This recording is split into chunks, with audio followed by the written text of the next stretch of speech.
Okay, kids, as you can see, I'm alone in the library and my phone is fully charged, which is good, because if it seems like I'm a little bit rushed, just please know I'm in the middle of a massive thunderstorm. Our power went out earlier and we were running strictly on generators, so I'm gonna try to keep as much of a charge on my phone as I can. So I'm doing this video in one take, and then I'm plugging my phone back in and hoping the power doesn't go out because I'm gonna be here until 10 o'clock at night, rain or shine. So I just want to read a couple of the comments I received regarding the reading I did on the Sign of the Four. At Genius Unknown gave me a lot of really good feedback just on Sherlock Holmes in general, so I'm going to do that. I also want to point out that at Neil and Alien, that's Neilanalien, which is that, it's not, is that an anagram? That is an anagram. I just noticed that. Very cool.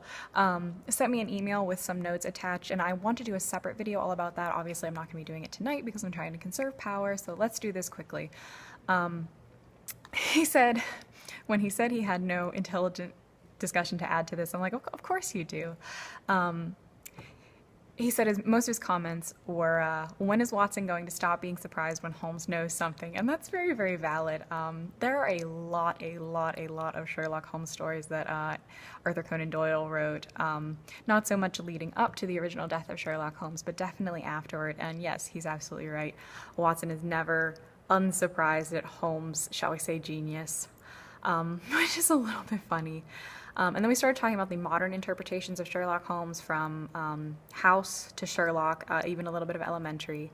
And he said that in the more modern ones, especially in Sherlock, he's more of just a general dick. He goes from a somewhat sarcastic genius who is shown using drugs a couple of times to a drug-addled bastard who is tolerated only in polite society because he's really clever. And I said that as much as I like House, it's actually it's my favorite television program and possibly my favorite adaptation of Sherlock Holmes, that I feel like a lot of, look at the dark circles under my eyes, you guys. A lot of post-seeding shows really clung to that. So maybe it's House's fault. I see why they did it on House, because House, obviously, he's not even a character with the same name. Yes, it's a clever pun, House Holmes. But it was never meant to be a direct adaptation of Sherlock Holmes like Sherlock in Elementary and the new Sherlock Holmes movies are. So I'm kind of willing to give them more of a pass because that wasn't what they were going for. They didn't want to make the new Sherlock Holmes. They wanted to make a character who was based on Sherlock Holmes, how he would behave in the real world, what he would do if he were a doctor. But I feel like a lot of television programs took that and ran with it. Oh, he's a drug addict, he's an asshole, without looking at the reasons why House himself, and not so much Sherlock Holmes, is a drug addict and an asshole. Because if you look at the flashbacks to him and Stacy, and before his leg, and before the drugs, and of course the leg caused the drugs, at least mostly, maybe he had an addictive personality before that, he was definitely more like Holmes in the books. He was just a clever guy who happened to not fit in. He was definitely easier to get along with than he was even on episode 1 of House, but through the progression of House, he definitely got harder to deal with for a lot of reasons. Watch House. It's really good, even if you're not a Sherlock person, which if you are, I'm not sure why you're watching this. But yeah, I feel like maybe it's the fault of House that Sherlock is so reviled, perhaps, because in the books, yes, he was kind of a clever guy, kind of a smooth guy. He was awkward, but only because he was so far beyond everybody else. So I'm not sure quite how I feel about that. Like I said, I know why they did it in House. He also pointed out that Sherlock in Sherlock, as Benedict Cumberbatch, says that he announces himself as a high-functioning sociopath, and I said, to play devil's advocate, maybe Sherlock wants to see himself that way, because Frank, Genius Unknown, did point out that he's not kind of snooty, he's actually medically incapable of empathy. Pay no attention to those times on the show when we see him express empathy and concern for the people around him. And I said maybe Cumberbatch Sherlock wants to believe that about himself, that he's more of a sociopath, when actually he's more of an egomaniac. So maybe it's like a defense mechanism. He's like, oh, I can't relate to people because there's something wrong with me. Like, there's actually something wrong with me. And Frank pointed out that he is always trying to look cool. He's always turning up the collar on his shirt or on his coat, and he's got the cheekbones. I mean, dumb cheekbones, though. And he does like to think of himself as a dragon slayer, so maybe he's self-diagnosing as a sociopath when really he's just somebody who's really hard to get along with. Maybe he's just a jerk. And he pointed out something else too, and I did want to talk about this. It's not directly related to Sherlock on the whole, but it sort of is. It's the modern interpretation of Irene Adler. In the book, if you've never read, first of all, she only shows up in one story. I don't want to say very briefly, but it's a very short story, and it's the only time that anybody ever makes mention of Irene Adler. Irene wins. Frank says, because it's a pretty good treatment.